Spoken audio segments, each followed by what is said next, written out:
it makes you realize that games are important, but not as important as some things. We're continuing to pray for the individuals at the hospital that I got a chance to go visit. I'm thrilled to hear that one of them's been upgraded to stable because a lot of them were in serious shape. But I'd like today's focus to be on Saturday's game the best it can. I do understand, though, that you have questions regarding the last few days as it relates to not only my team, so I'll touch on it briefly. I think our department did an incredible job. Alan Heller, right after it happened, early the next morning we had a Zoom call, and many people were on the call besides all the head coaches.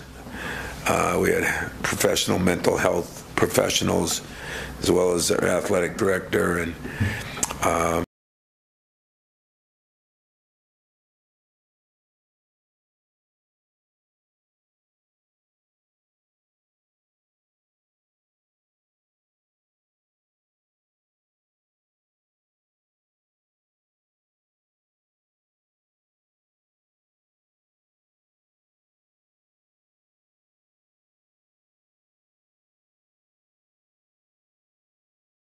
but we also didn't know when we'd be playing again or when we could practice. And as we looked at it and discussing this with our team, it was clear they wanted to get back on the floor.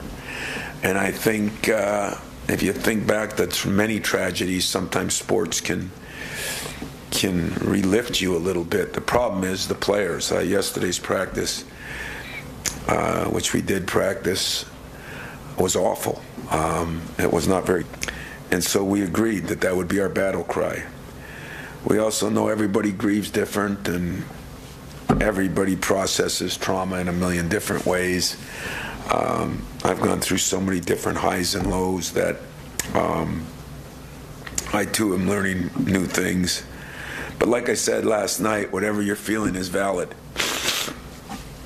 I wouldn't have said that a couple of years ago. I guess I'm maturing with age.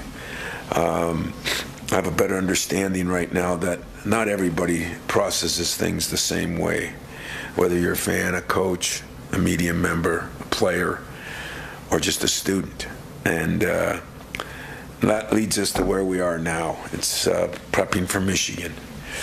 So before opening questions, again, I know you have a job to do, and I've learned that from my boss, and for the most part, appreciate the job you have to do. And I respect it. You've shown me and my players this week, you've been great. I'm sure y'all wanted a million questions, and I know you have questions, so I'll do my best to answer a couple of those. But like I said, I'd like to spend most of my time on Michigan, but I will aim that, was very defensive oriented the first half. I thought both teams, the first 10 minutes were unbelievable defensively or awfully poor offensively, and it could have been a combination of both. We got a little lead before half and branched it out most of the second half to 10 or 12. And then at the end, did not take care of business like we should have. And they bounced back, and it was a game right down to the wire, which it should be. I think, Dickerson is a load. He's always been a load, a very good player. I think Jet Howard is a big key for them. I think when, he was hurt for that one game, they weren't the same.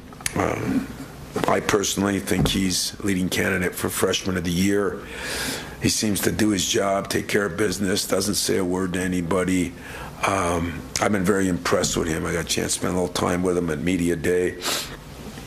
So he is a big key, and of course Kobe, who we recruited too, and Kobe's having a great year, but the second half in the last 6 games, he's even stepped it up a notch. He's shooting the ball pretty well, but he's become a complete player. He's got a lot of assists. He's got a lot of rebounds. He's probably their best defensive player, and I think has been, lived up to his billing when he came out of high school. as far as the rest of them go, they'll play some different people. Williams has been hurt. I think he missed one game. I think he'll be back. Reed, the other freshman, which could give you problems because they'll play too big at some times, which could be a problem for us or it could be a problem for them, depending.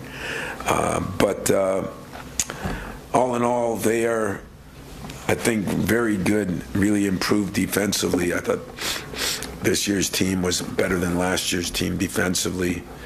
And I think we both have had our moments offensively, but that'll be a big key to the game. So I'll open it up to some questions and be more than happy to answer. Tom, how seriously did you and your athletic superiors discuss not playing this game, if at all? I never discussed it. I'm sure the ADs and presidents might have, but life it's funny. I mean, no matter who we are, whether it's our parents or whether it's somebody else, as they say, the world keeps turning. And one way to get back to some normalcy is to make things more normal.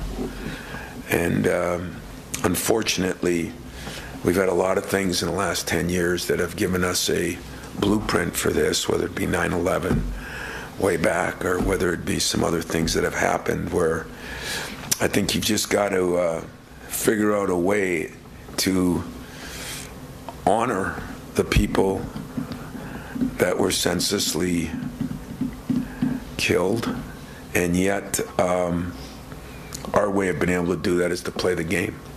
And there'll be nobody forgotten. We talked about it every morning in our meetings. We talked about it after practice today. So I don't know, you'd have to ask Alan that. But for me, I knew we weren't playing Wednesday, but I assumed we were playing Saturday. And not to elaborate too much on last night, but you've been on campus for a lot of celebrations, Final Fours, championships, even football celebrations. How difficult was that for you to see your people mourning and crying and holding back tears over something so out of their control? Well, there were a lot that I saw that weren't holding back tears. And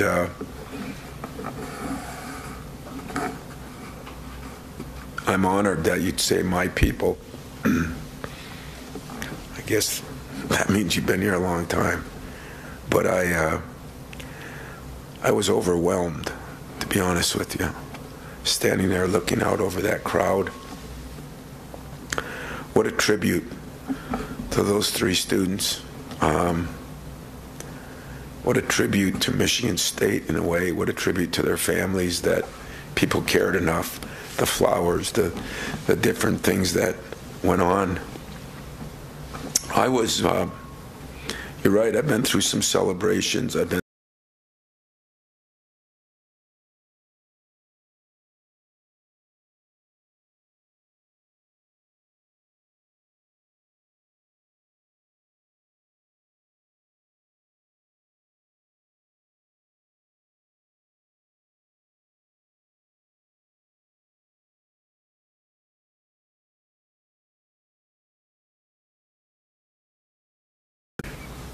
he went over to pick up his girlfriend. She had a class.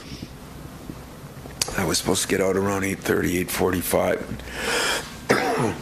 Went there a little early over to the Union, and as he pulled up, police came running at him to get out of there and do this and that. And when he told me that, when he came here, and I had my radio show that night, or probably would have been working, but he came here, and I told him to barricade himself somewhere on campus. And he called us from one of the boxes in Breslin. And thank God we had a couple of our GAs and video guys working.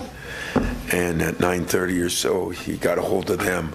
And they all came down to the weight room and the visitors or the alumni locker room, and they stayed in there till after 1 o'clock at night. And I kept saying, I'm going to go pick him up.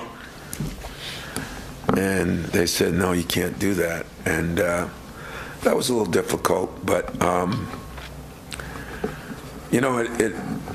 I'm in no way, shape, or form feeling like some of those parents where kids have been shot or killed or were right there in the classroom when he came in. But it was fairly traumatizing for Stephen. I thought he was okay, and then yesterday he had some moments and some people really helped him out. So I was greatly appreciative of that.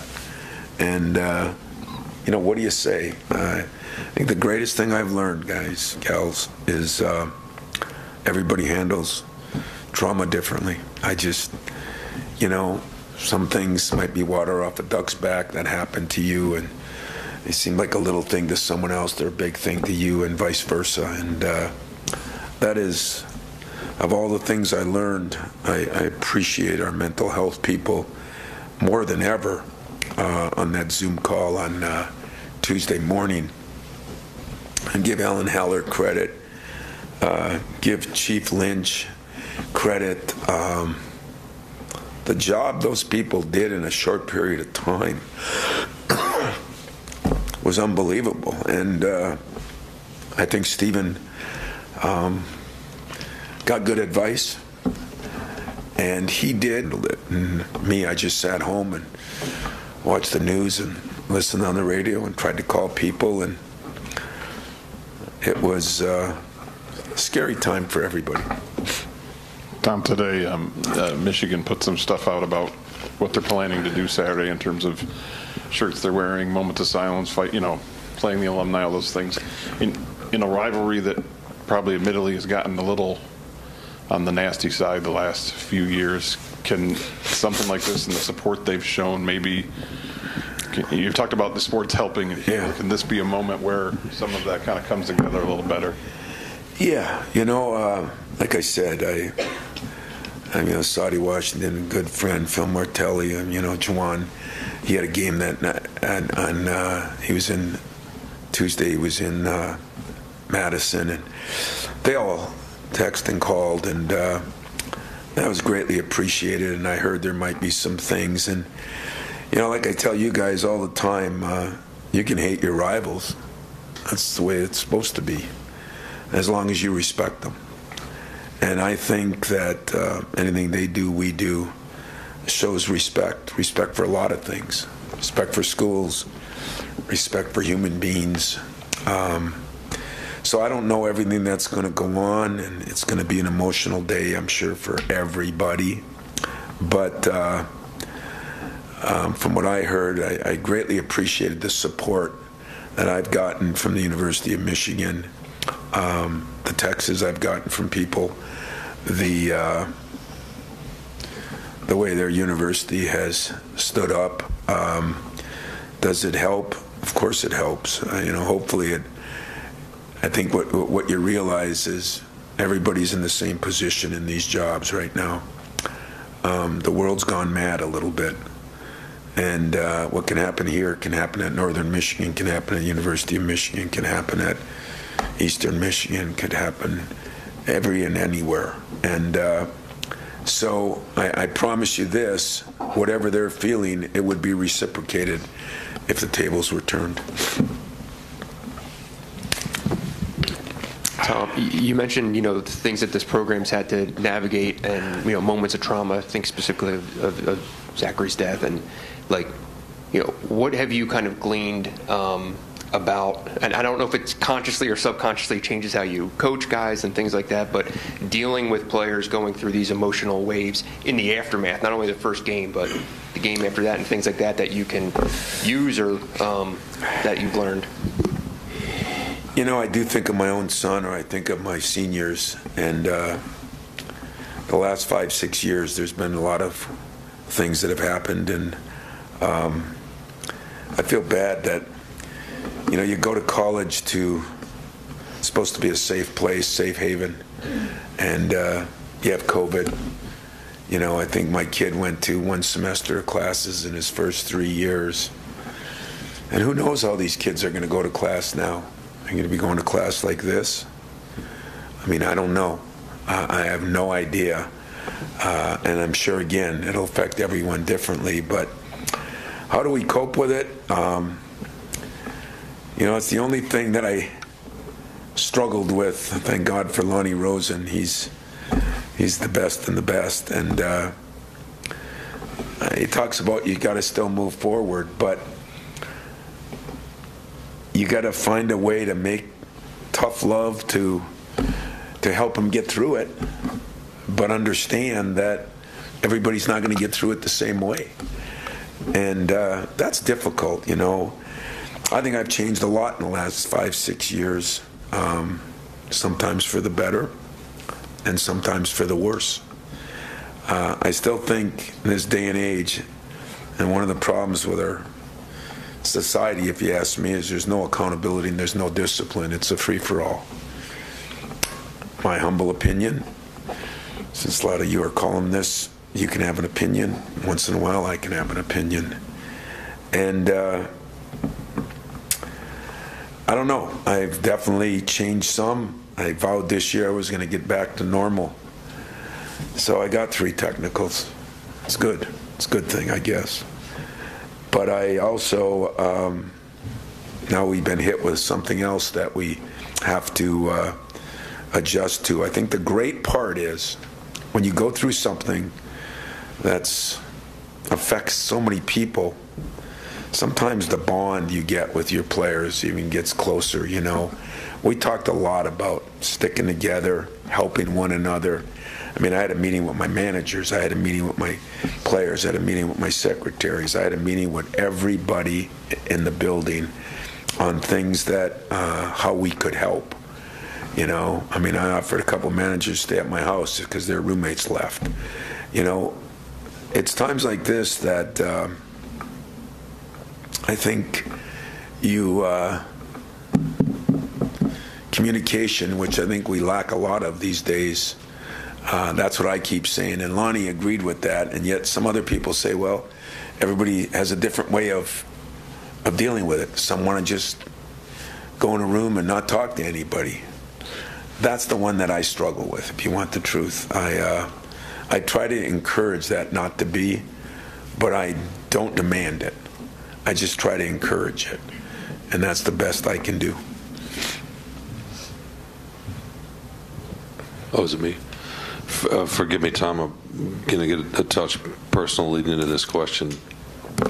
Last night, my wife and I watched a video of your speech, and she's not a Spartan, but has, I guess, become one by proxy because our son goes to school here and was barricaded in like thousands of other students and faculty and folks in the larger Spartan community. And your words last night, watching her reaction, and then kind of getting the chance to see the reaction on social media afterwards of what your speech did. My question is, do you, first of all, have a sense of what that meant last night, and did you feel heading into that a responsibility to the power of your position, your platform, your words? No, on the last part,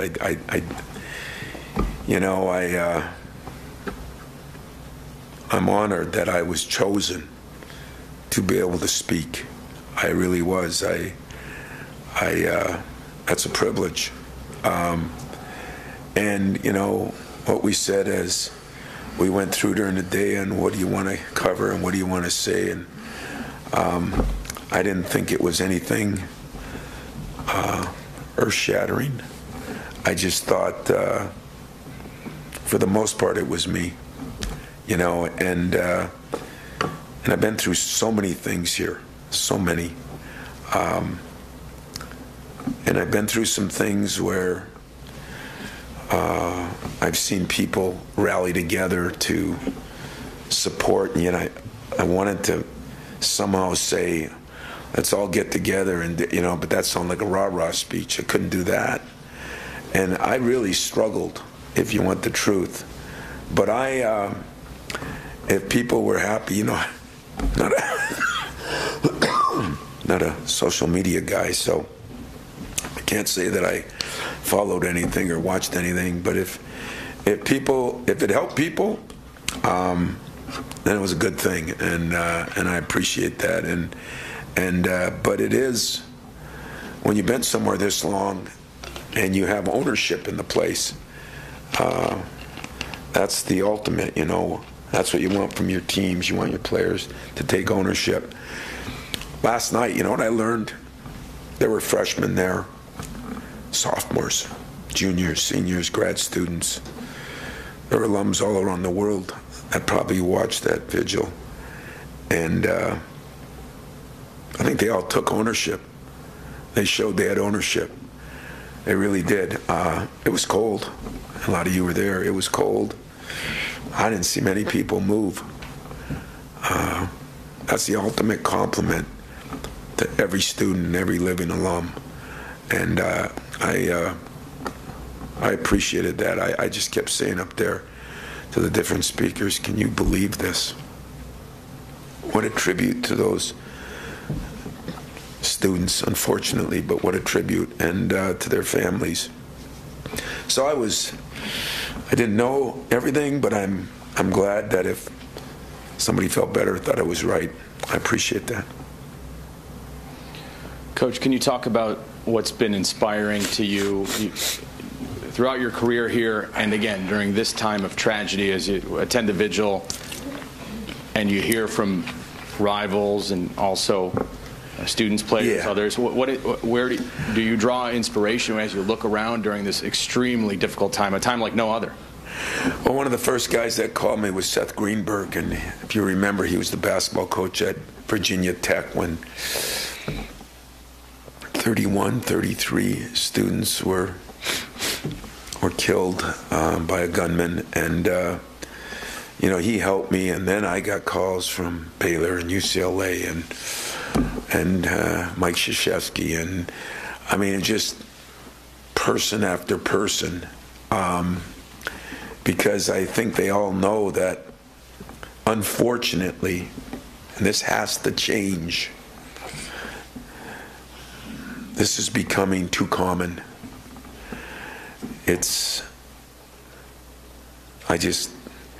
I never watched the news. You know, I think I was a little kid and Walter Cronkite, and my dad watched the news every night, and I'd say, what do I want to know about the Vietnam War? You know, it was always negative, negative, negative. And then I catch myself every morning waking up, and I throw on this one certain channel, and it gives me a quick rundown, so I'm a little more educated than I used to be. And as I look at it, it seems like everything, you know, with the guns, with the wars, with the things that happen every day in the schools. I said to somebody, boy, you're supposed to go to college, and you're supposed to, it's the greatest time in your life. I mean, I don't know how some of you were in college. None of you would have your jobs probably if there were those cameras back then, but we all understand that. But I think in college, I say every time I talk to Mariucci, let's go back and live in that trailer, brother. Let's have some fun, you know. And I said, you can't even go to college now and feel comfortable. And one of the guys I work with said, hell, my kid's in preschool, and they have to go through exercises on what happens if somebody comes in with a gun in preschool.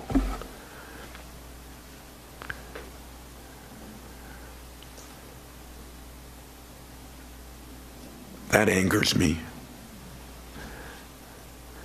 And if we don't start holding more people accountable, I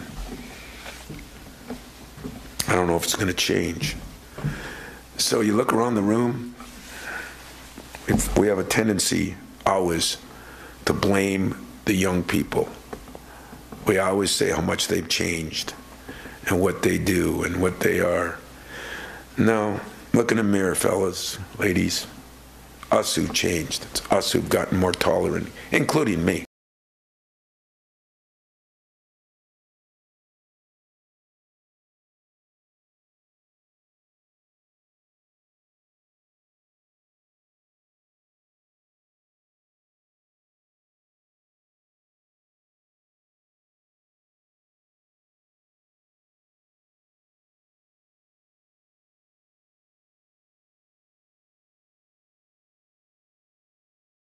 Test, you know. Now I'd have just transferred. I would have gone to Mariucci school instead of mine. It's ridiculous. So I have a problem with some of those things. Maybe when I get out of it, I'll become an activist. But I have been overwhelmed by the people that have reached out. Overwhelmed. And I just say to myself, you know, I get them and I think, oh, that was nice, you know, I just said it. Then I realize, why did he say it? Probably because they've gone through something there. I know in Seth's case, I talked to him, and it was unbelievable to talk to him about what him and his wife and his daughter went through there. And so scary. And I didn't run into that. I mean, my son was in a car, and he pulled up there. But there's a lot of kids that were in the classroom.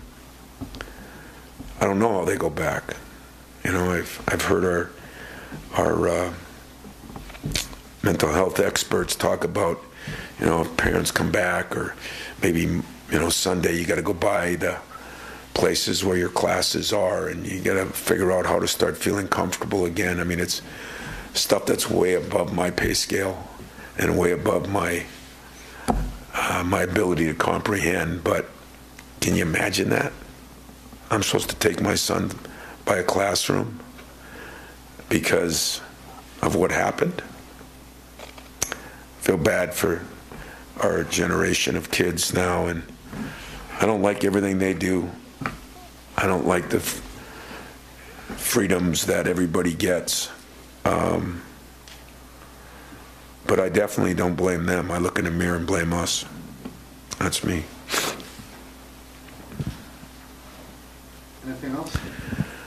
Well, I'm going to talk a little bit about the game, and I you know what? I really do appreciate, and I said I was going to answer one or two, and I answered all of them because I respect the way you respected me, and you know, I'm sure y'all wanted to call and this and that, but the game will still be the game, and hopefully it'll make some students here and some students there sit at a local restaurant or pub, or sit in the dorms, or just be together and be able to cheer or boo and try to get back to some way of looking at things in a normal way of doing it. But both teams are playing for a lot right now. This season has been like no other. I've never seen 5, 6, 7, 8 teams in the middle that one game could mean this or that. You know, everybody's looking at tiebreakers. Everybody calls me about tiebreakers, you know, because if everybody's even, who wins the tiebreakers? Who gets the buys? Who doesn't? It's amazing, but they've got a good team. They've had some tough losses, some 1- and 2-point losses. But they've got a good basketball team that has played awfully well. I thought they had Indiana beat. Wisconsin game was a funny game. I mean, it's kind of the way the year's gone. But I think you're going to have two good teams playing their hearts out, and we'll see what happens. So if there's any questions on the game now, I'll take a couple of those. And if not, you got someone else. It's not in the game time, I apologize, but I was curious that if you could recount the process of just learning where all your players were that night, how quickly that process happened. Were they together, were they scattered, and just how they spent that night once everything unfolded. Well, I wanted to go and get them all into the arena, and that was illegal. And then people didn't want anybody leaving the areas, you know, I mean, sort of. And so my guy, Garrett Bringingstool, who's my chief of staff, or I don't know, you know, he's got a lot of titles. He's the guy that takes care of my problems on the phone. never comes to press conferences, but on the phone. And Garrett got a hold of everybody. I mean, he got a hold of managers, he got a hold of parents, and it was such a bombardment. We were all trying to figure out what was going on, and then finally, when excuse me, when we found out that that they had found who did it, I guess there was a breath of fresh air to say, wow, at least we know that he's not running around campus still. And but we couldn't do anything. So the next morning, I had a meeting at my house because we weren't allowed in. And so I brought all the players over to my house. We had a little something to eat. We talked about the issues. We talked about how we could help. We talked about if you need professional help, we can do that. Like I said, Alan Heller did an unbelievable job of setting us up early that morning. And the professional people here were phenomenal. So that made it easier for me because, as they say, there's certain things that there's no book. I've been through a lot of things here, but somehow, some way, they're never quite the same. And so I have no book to tell me how to handle something like that. Thank God. Maybe if there's anything good that's happened over the last 5, 6, 7 years is we've done a good job of getting professional people to help them. But every player was accounted for, and we kind of told them, stay put, do this, do that. And I tell you, of all the things that impressed me most, what was it called again? Shelter in place, yeah. I didn't even understand what that meant. But give these kids credit on that, man. From what I heard, they did a phenomenal job, and I'm not sure I would have. I would have wanted to get out and go out, and for the most part, they did that. I know my players did it.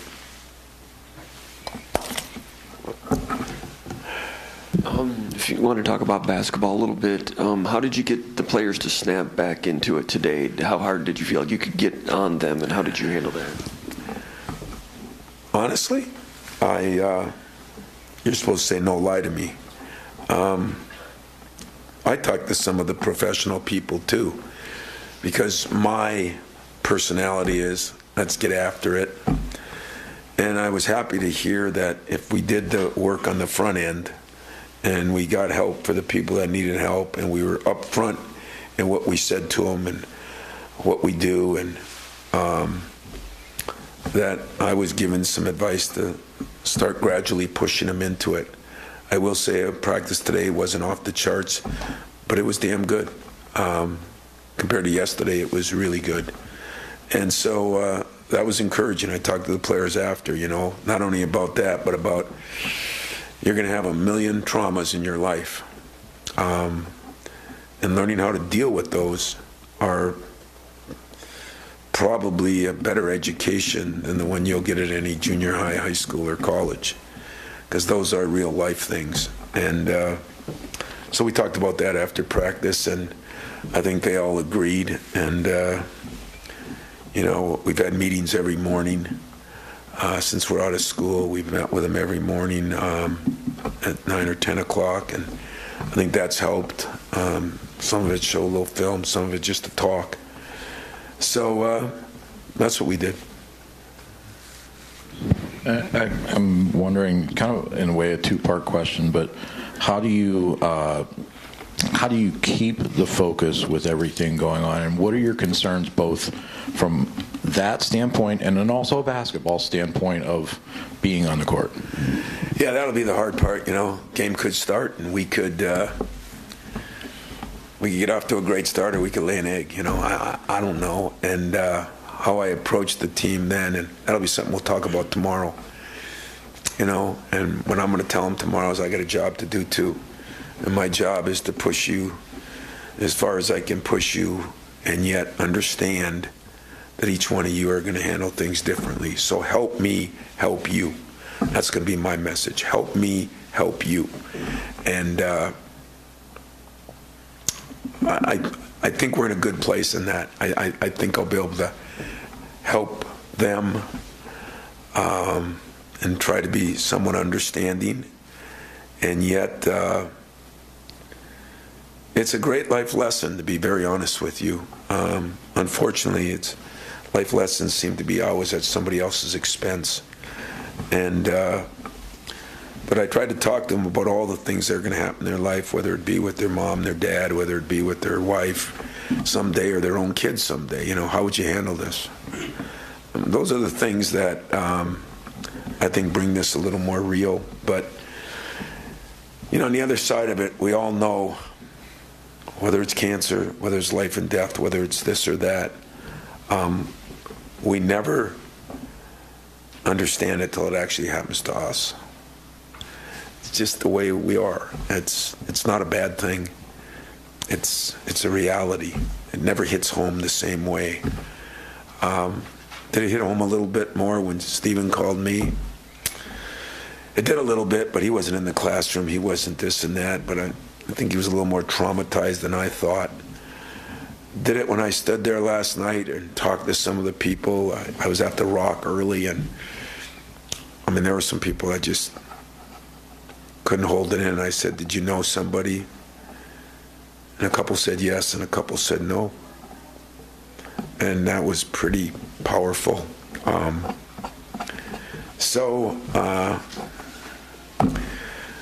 don't know. That's going to be an interesting thing. Those first couple of minutes, the timeouts, if Michigan is doing something, that'll be emotional in itself. But I'm going to do what I do. I'm just going to try to handle it the best way I know. And but where I've become a little different is now I meet with people. I talk to people that have been through this more than me. So I'll talk to Seth again, and I'll talk to some other people that have been through it, and how did you handle it? And hopefully it'll help. We've got one final one back here. Coach, what does it mean to be able to bring people together through basketball, through the game that you love, when you play? You talked about people meeting in pubs and supporting one another, and yeah. Basketball, aside from the competition, will allow people to come together and to cheer and to feel a slight amount of normalcy, as you said, with the weight of everything that's happening. You know, I wanted to say that last night. It sounds so selfish to me last night. Like, yeah, you know, that's fine, but somebody lost their brother, and somebody lost their sister, and somebody lost their child, and that was a difficult part of what I wanted to say, to be very honest with you. But I did see some things. I was, Mariucci was coaching the 49ers. I went out to the game when, the first game after 9/11, it was in New York. And I get chills thinking about it, but I got on the field in a strange way that I probably shouldn't say, but I was actually kind of an NFL film runner. So I had my little bag, and I was there when people went crazy. They went crazy for San Francisco. They went crazy for the Giants. They went crazy as the Black Hawk helicopters. It was the most impressive thing I've ever seen. Went over, and I think it was Rudy Giuliani was there, and it was one of those moments that through athletics I got to see something that was incredible. And I saw that night, it was a Thursday night game, so there were no other games, and it was like that game brought our country back together, you know. In saying that, I feel guilty because I'm also thinking that would I feel that way if it was my daughter? What I'm hoping is the answer is yes, because we can't do anything about what happened right now, except hopefully do a better job of making sure it doesn't happen again. But we can do something about moving forward, because there's probably a brother or sister of one of those three that has to live. there's a mom and a dad, and hopefully a smile on your face, whether it's a Michigan fan being mad at me or a Michigan State fan being happy. Hopefully it just brings everybody together. I mean, just the outpour I've gotten from some of my Michigan friends, but some of on the coaching staff and that, I think tells you everything. You know, there's some things that aren't rivalries. There's some things that are bigger than the game. The game's going to be really important to me, as it has been for all 28 years I've been here. But there'll be a little asterisk on it. And I'm going to have to do a good job of holding my emotions, their emotions, everybody's emotions. And it'll be another good life lesson. And when it's over, that'll be one of the things we talk about right in the locker room, win or lose. So I appreciate the way you guys have been. It's hard because I struggle to rah, let's go, you know. I really struggle to feel that way unless I can be helpful. You know, when I went to the hospital, I got a call that one of the kids in there was from China, and one of the kids in there was from Lansing, and they were huge basketball fans. And as I was walking in, the nurse grabbed me and she said, "You don't know how excited he is to be here, that you're here." I couldn't comprehend that. But if I brought a smile to his face, God, I do that every day of the year. So I appreciate all of you. I will say this: let's figure out a way to change the world. Let's figure out a way to do a better job. And those of you that have kids, relatives, let's figure out a way to keep their world safer than the one we've been in here in recent years. Thank you, guys.